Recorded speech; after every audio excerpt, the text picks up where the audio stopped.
I'm surprised that I'm here. Well, everybody, I think, is surprised that we exist.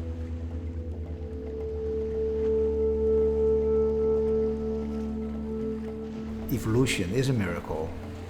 It makes me so happy that I want to make a miracle myself as well.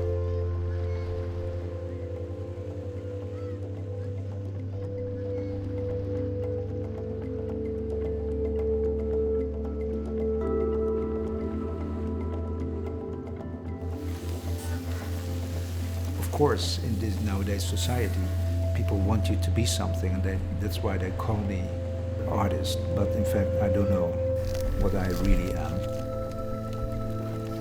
I want to forget everything what I know about art or science. I don't think I want to be else than just a human being. I'm so happy that I don't have any responsibility to anybody at all. So I can just play.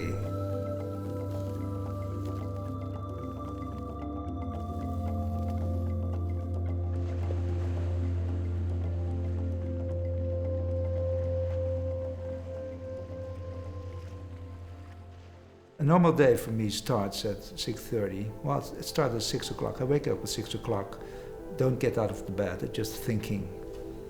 And so usually the ideas somehow gathers in the night, and in the morning I get up and do all the things, having breakfast, that kind of thing, and then I go to the studio, usually with a plan which is made early that day, and then I work on it. And during the day my plan doesn't succeed, so I get disappointed more and more. At the end of the day I'm depressive, and I go home and work in the night and then go sleep. It is all hard work, in fact. Just like evolution is hard work, because all these molecules reproduce all the time, and sometimes it works, sometimes it doesn't. And then somehow there's a new idea again. But I love it. I love to do this.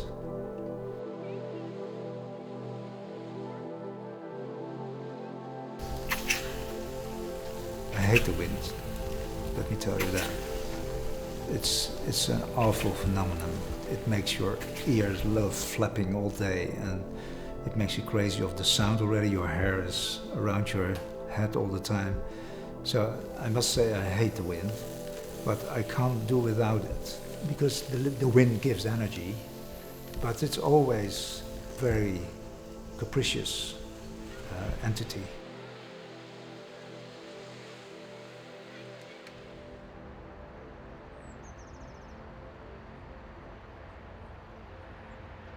To make my animals, I try to make a new nature.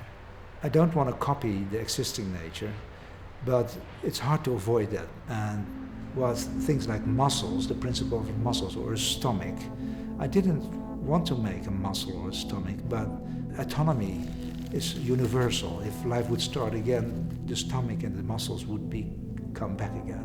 For instance, legs, they seem to be the best way to move things on beaches. Legs are better than wheels on soft grounds. A wheel has to touch every point of its path, and legs just jump over it.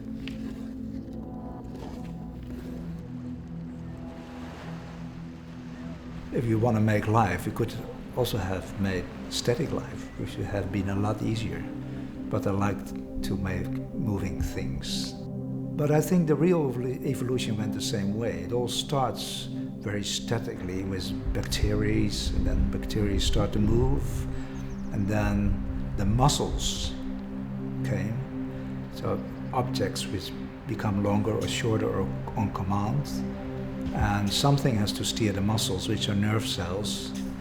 And once you have a lot of nerve cells, then you get the brain. So I think the path I walked was the natural way of evolution.